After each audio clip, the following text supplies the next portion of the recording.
The British Empire was not built in a day, nor was it maintained without cunning, courage, and controversy. From the windswept coasts of England to the bustling ports of India and Africa, the story of its rise and fall is written in the lives of kings, queens, soldiers, and visionaries who dared to dream of global dominion. Behind the crowns and ceremonies lay ambitions, rivalries, and choices that would shape continents. Each treaty signed, each battle fought, and each alliance forged carried consequences that echoed across centuries. The empire's legacy is one of triumph and tragedy, brilliance and brutality. Saga that reveals how a single nation came to rule a quarter of the globe. The origins of Britain's imperial ambition stretch back centuries, rooted in geography, trade, and the vision of monarchs who understood the value of both domestic stability and foreign opportunity. The early English kings Edward I, Henry VIII, and Elizabeth I laid the groundwork for global influence. Naval strength became the crown jewel of ambition. The seas were not just barriers, but gateways to wealth, exploration, and conquest. Elizabeth I's navy defeated the Spanish Armada in 1588, an event that heralded the beginning of England's maritime dominance and demonstrated the power of strategic planning, intelligence, and decisive leadership. Domestically, the monarchy navigated a precarious balance between nobility, parliament, and emerging commercial interests. The Tudors and Stuarts understood that empire began at home, establishing law, order, and central authority gave England the stability to expand abroad. Royal patronage fueled exploration, with merchants and adventurers setting sail to Africa, the Americas, and Asia, often under the banners of the crown.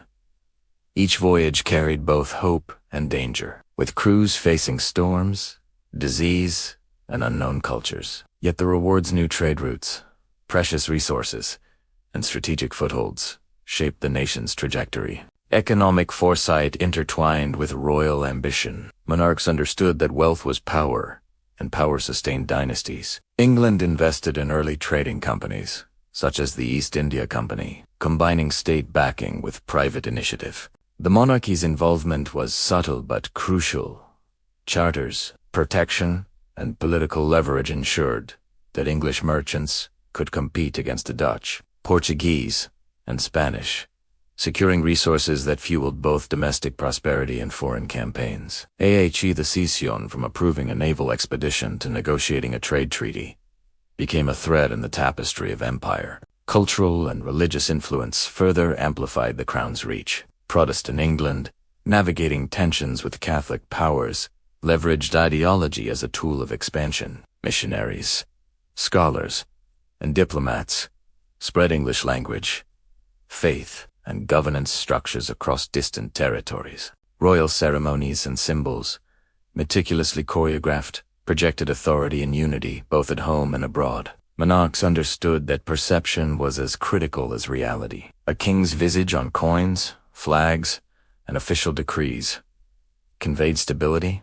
legitimacy, and ambition to subjects and rivals alike. Yet ambition came with risk. Wars drained treasuries, rebellions threatened stability, and misjudged alliances could dismantle years of effort. Monarchs were acutely aware that the line between glory and catastrophe was thin. Elizabeth I faced the constant threat of Spanish invasion, while James I struggled to manage colonial ventures that overextended English resources. Each ruler's ability to balance aggression with diplomacy, risk with reward, determined whether England would flourish or falter. By the end of the 17th century, England had emerged as a formidable maritime and commercial power. The monarchy's foresight in fostering exploration, consolidating domestic authority, and encouraging commerce laid the foundation for what would become the British Empire. However, the Crown's role was not to govern these distant lands directly, but to create structures companies. Treaties, alliances that allowed England to extend influence without overextending its resources. This delicate strategy would become a hallmark of British imperialism, blending governance,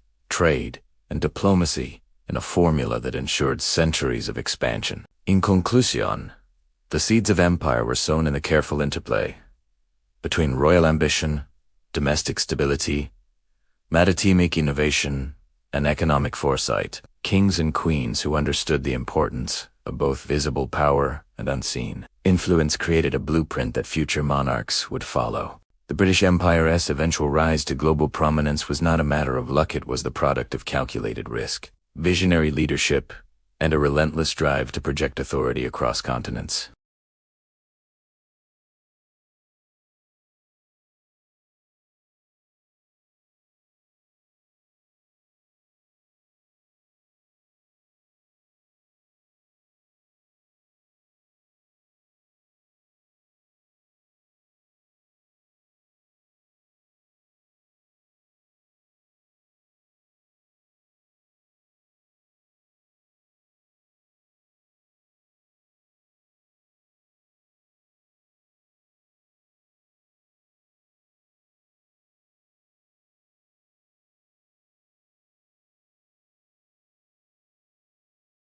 British ports thrived on the import of raw materials from the Americas, India, and Africa, while the export of manufactured goods solidified trade dominance. The Crown supported the creation of financial institutions, insurance mechanisms, and infrastructure that facilitated global trade.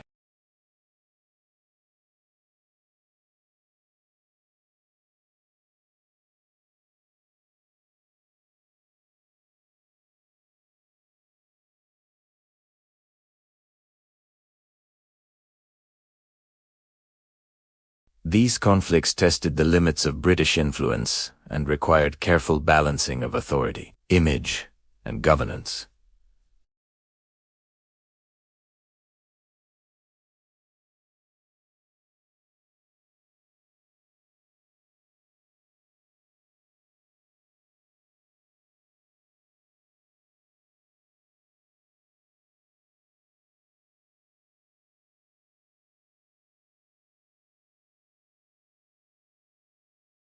The Crown's understanding of the interplay between soft power, cultural influence, and military readiness became a defining feature of British imperial strategy. Through consolidation, diplomacy, commerce, and military oversight, the British monarchy transformed from a domestic institution into a global engine of influence.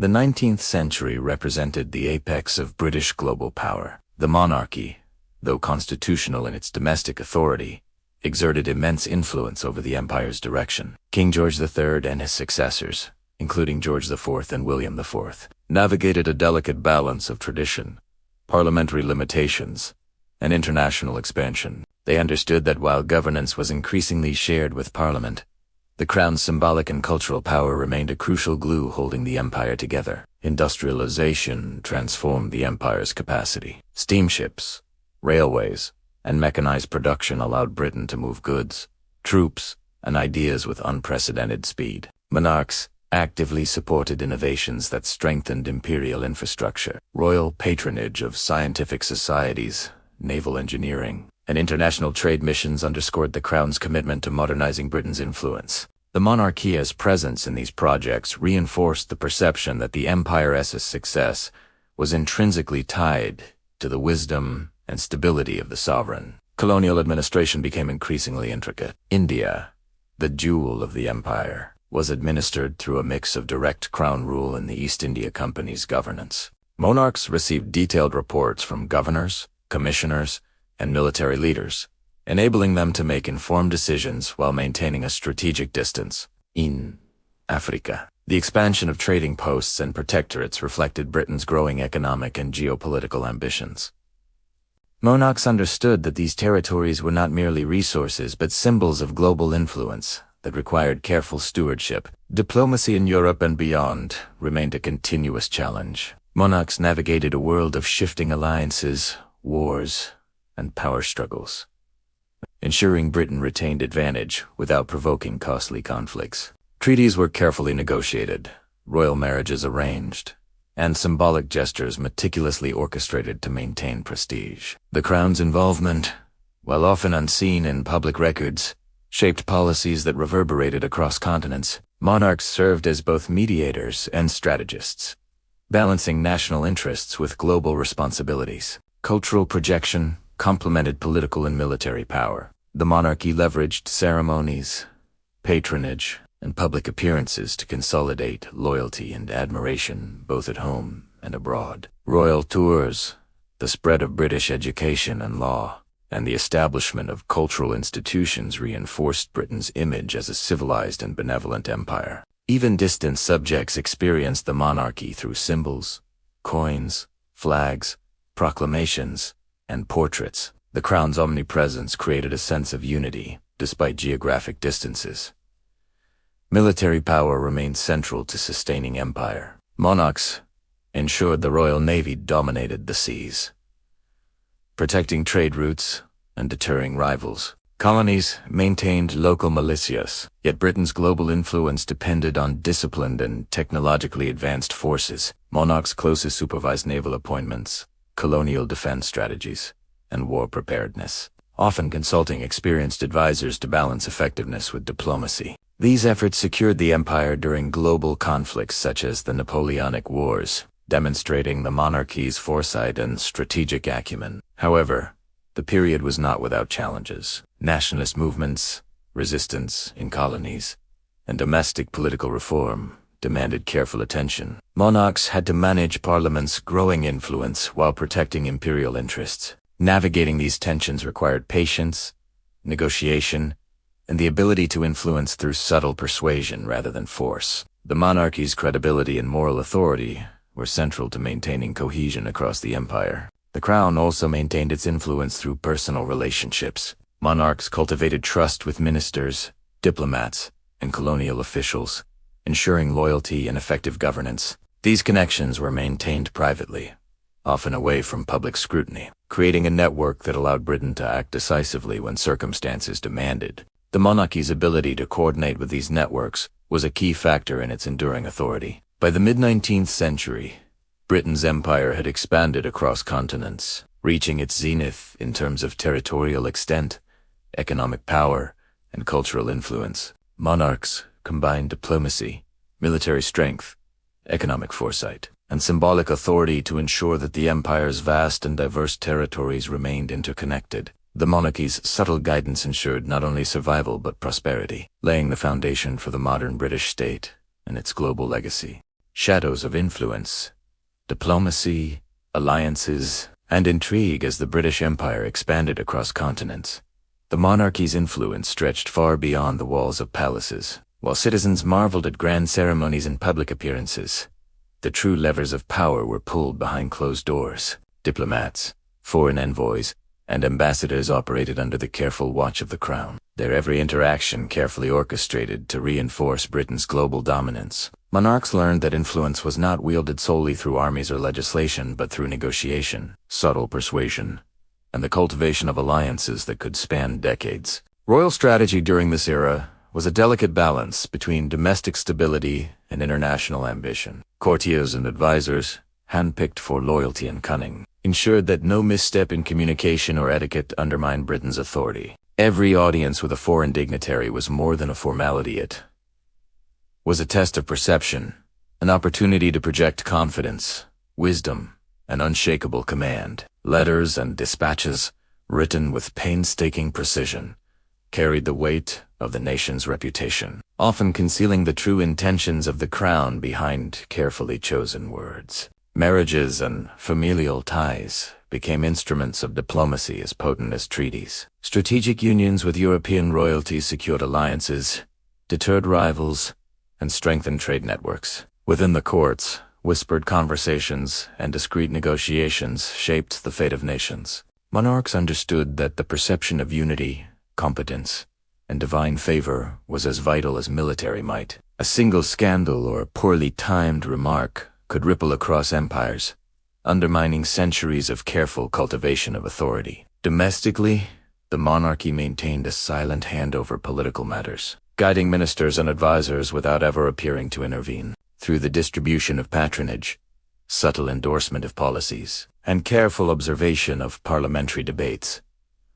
the sovereign could influence the direction of governance without issuing direct commands. History remembered only the outcomes, never the intricate dance that preceded them. Those who studied royal letters, memoirs, and secret correspondences discovered a network of influence that extended from the palace to the farthest reaches of the empire. At the heart of this strategy was the understanding that power depended on perception. Monarchs cultivated an aura of inevitability, an impression that decisions flowed from the crown's wisdom rather than political expediency. Ceremonial displays, public addresses, and royal visits were choreographed to reinforce this narrative, reminding subjects and foreign powers alike that the monarchy was both timeless and indispensable. Through these performances, the British royal family reinforced their role as custodians of stability, embodying the empire's continuity even in moments of upheaval. Yet the crown's authority was never absolute. Behind the grandeur, subtle conflicts simmered within the court. Advisors, generals, and ministers vied for influence, each attempting to interpret the monarch's will to their advantage. Navigating these treacherous waters required emotional intelligence, patience, and foresight. A misjudged recommendation, a public misstatement, or the disclosure of confidential negotiations could ignite rivalries, weaken alliances, or even trigger rebellions. Monarchs who mastered this intricate network of loyalty and ambition survived. Those who failed often faced exile, imprisonment, or historical obscurity. The expansion of the British Empire brought new challenges.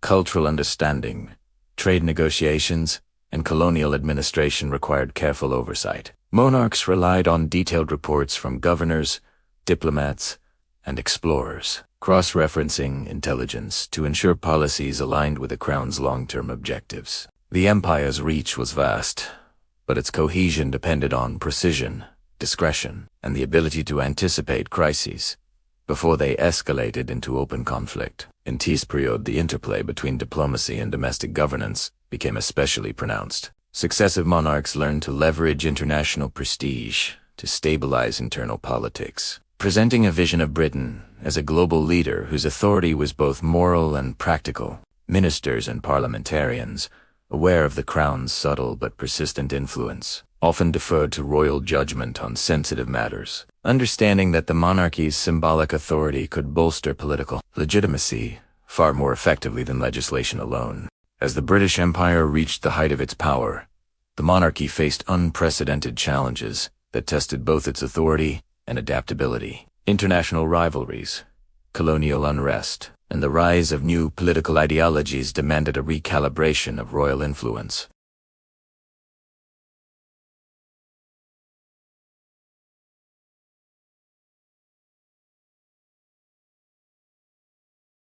History had taught them that visibility without wisdom could be perilous, and silence without action could invite rebellion. Internally, pressures mounted from a parliament growing more assertive, a press more scrutinizing, and citizens increasingly aware of their rights and voice. Monarchs could no longer govern solely through private counsel or influence.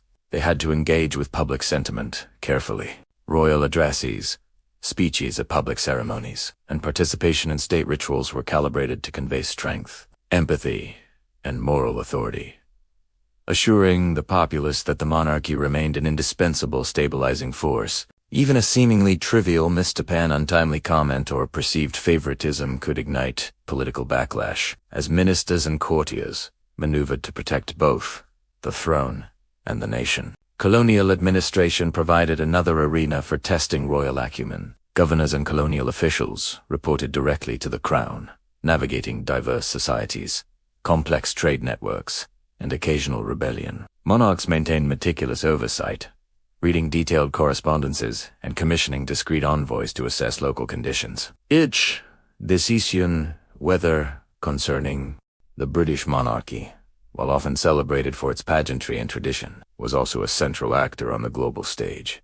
navigating wars, diplomacy, and shifting alliances that defined centuries. From the battlefields of Europe to the far reaches of the colonies, monarchs wielded influence that extended beyond ceremonial duties, guiding strategy and ensuring continuity amidst chaos. They understood that maintaining the empire required not only military might, but the delicate orchestration of political, economic, and cultural levers, often operating quietly behind the scenes. During times of conflict, the crown's role became both symbolic and strategic. Monarchs visited troops, corresponded with generals, and consulted with ministers, projecting courage and reassurance to the nation. Their presence bolstered morale, while their guidance shaped military campaigns, negotiations, and treaties.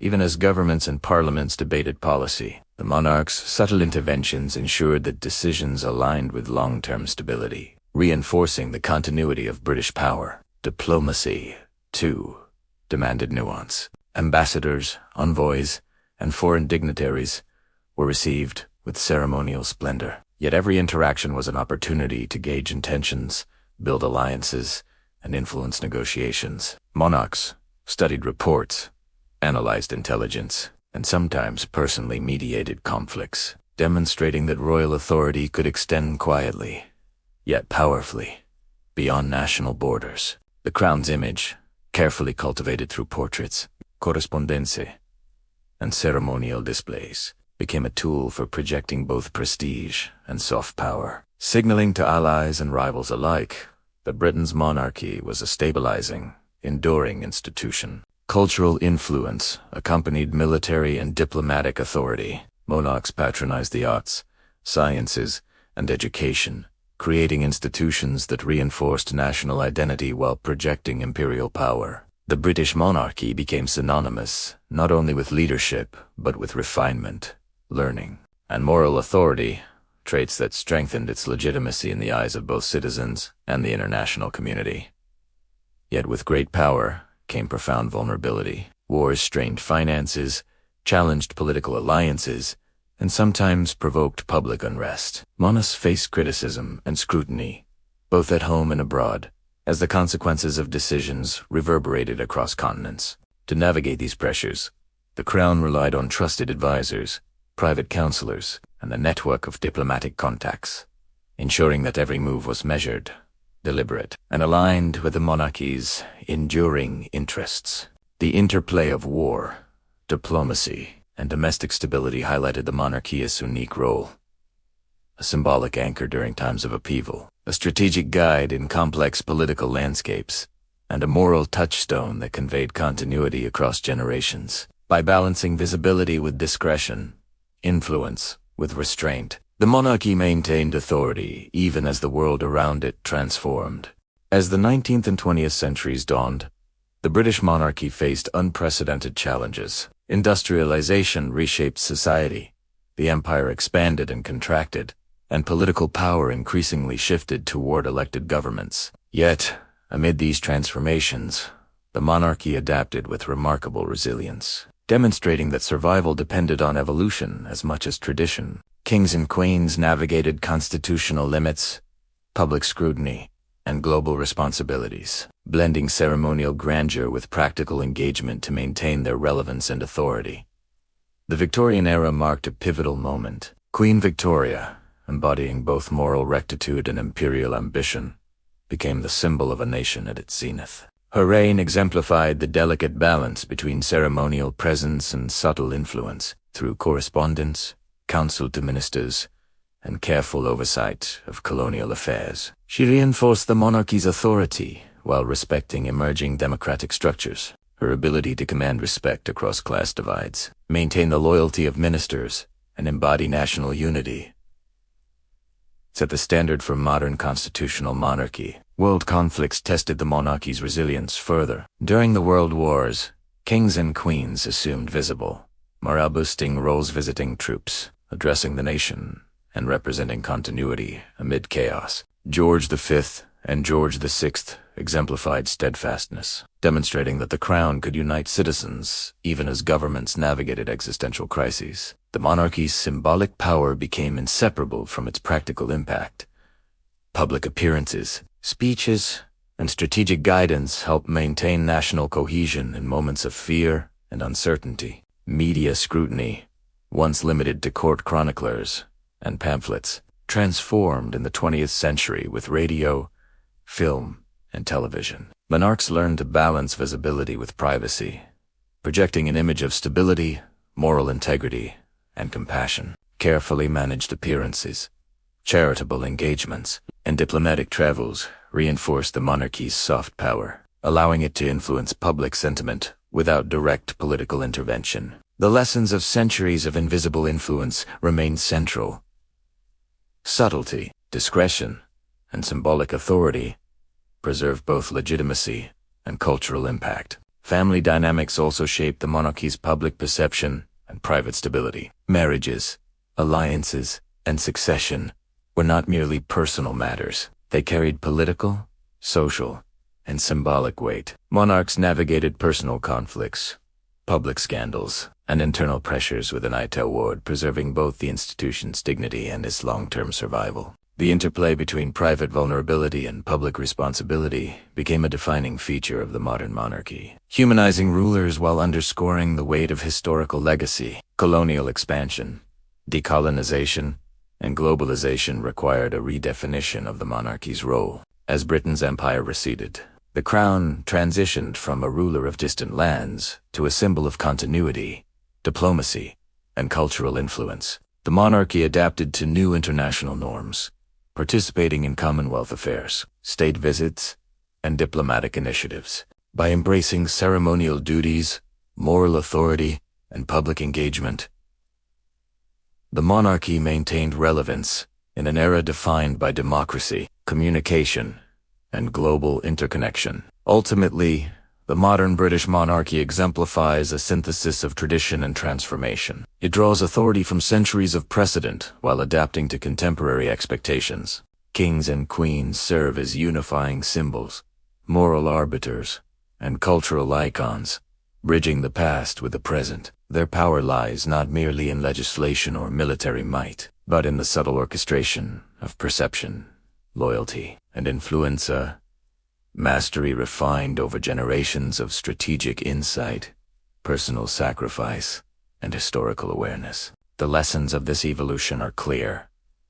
The British monarchy endures because it balances visibility with discretion, tradition with innovation, and ceremonial spectacle with strategic influence. Its survival is a testament to the ability to learn from history, adapt to changing contexts, and maintain legitimacy across centuries of social, political, and global transformation. The crown, ever resilient, continues to shape Britain's identity and influence in ways both visible and unseen, honoring a legacy that spans millennia. Through these centuries, the lessons of adaptation, prudence, and foresight became central to royal governance. Monarchs who mastered the delicate balance between tradition and innovation ensured that the crown survived not only as a political institution but as a cultural and symbolic force, embodying the ideals, identity, and global influence of Britain itself.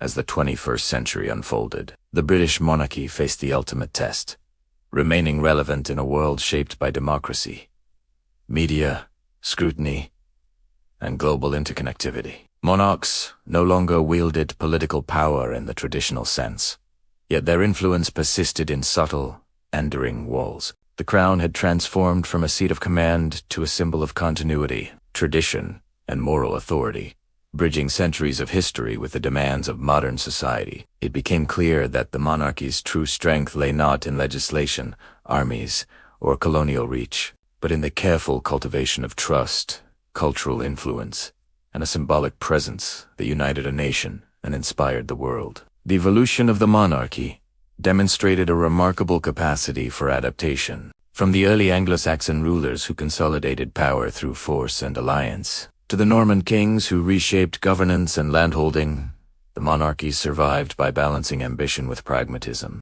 The Plantagenets, with their internal rivalries and political innovations, learned the harsh lessons of succession, diplomacy, and civil unrest. The Tudors mastered public perception, intertwining personal image with political authority, while the Victorian era crystallized the monarchy's role as a moral and cultural beacon amidst imperial expansion. Each era contributed to the crown's cumulative wisdom, enabling modern monarchs to navigate a delicate balance between ceremonial duties and meaningful influence. Central to this endurance was the monarchy's ability to maintain invisibility where necessary. While elections, parliaments, and public opinion gained power, kings and queens mastered the art of unseen influence. Through private counsel, discreet intervention, and symbolic gestures, they shaped national policies, diplomatic relations, and public morale without overstepping constitutional boundaries. Even in an age of relentless media exposure, this skill remained vital. The monarchy learned to leverage both visibility and discretion, projecting stability while maintaining the dignity of the institution. Family and personal dynamics continued to influence the monarchy's public image. Marriages, divorces, scandals, and triumphs all became part of a narrative carefully curated to sustain legitimacy. Monarchs understood that personal conduct was inseparable from institutional authority. Emotional intelligence, public empathy, and adaptability became as critical as lineage or ceremony. The human dimension of royal life allowed the public to relate to their monarchs while respecting the weight of history and tradition they embodied. The monarchy's role in diplomacy and international relations further cemented its relevance. State visits, charitable engagement, and Commonwealth activities positioned the crown as a bridge between nations and cultures. Even as the empire receded, the monarchy retained a soft power that few political institutions could rival. Kings and queens became ambassadors of heritage, continuity, and stability, demonstrating that symbolic authority can complement formal governance to shape perception, loyalty, and influence on a global scale. Cultural resonance was equally important. Literature, film, media, and public ceremonies reinforced the monarchy's symbolic value, embedding the crown into national consciousness. Iconic moments, coronations, jubilees, royal weddings, and addresses during crises became collective memories, binding citizens to a shared identity. These rituals, though steeped in tradition, carried practical weight. They fostered unity, inspired patriotism, and demonstrated the crown's adaptability in modern contexts. Ultimately, the British monarchy endures because it has learned the twin arts of visibility and subtlety, tradition and innovation. It honors its historical legacy while embracing the evolving expectations of society. Monarchs act as custodians of history, symbols of continuity, and moral anchors, embodying the nation's identity while influencing the world in subtle, profound ways. Their survival is not accidental. It is a result of centuries of strategic thinking, political acumen, and the careful stewardship of authority that transcends generations. The story of Britain's monarchy, from the earliest kings to the present day, is a testament to resilience, adaptability, and the power of legacy. Each ruler faced personal trials, political upheaval, and societal change, yet the crown persisted. Today, it stands as a symbol of stability, heritage, and cultural influence, bridging the past with the present and offering lessons for leadership, diplomacy, and endurance. The British monarchy, ever evolving, continues to shape national identity, maintain public trust, and navigate the complexities of modern governance, proving that power is not only inherited but carefully cultivated, preserved, and wisely wielded. The heroic tales of the British monarchy reveal more than grandeur. They reveal strategy, intelligence, and the ability to survive through centuries of upheaval. As long as the crown remains adaptable, discreet, and connected to the hearts and minds of the people, it will continue to be an enduring symbol of history, power, and the nation it represents.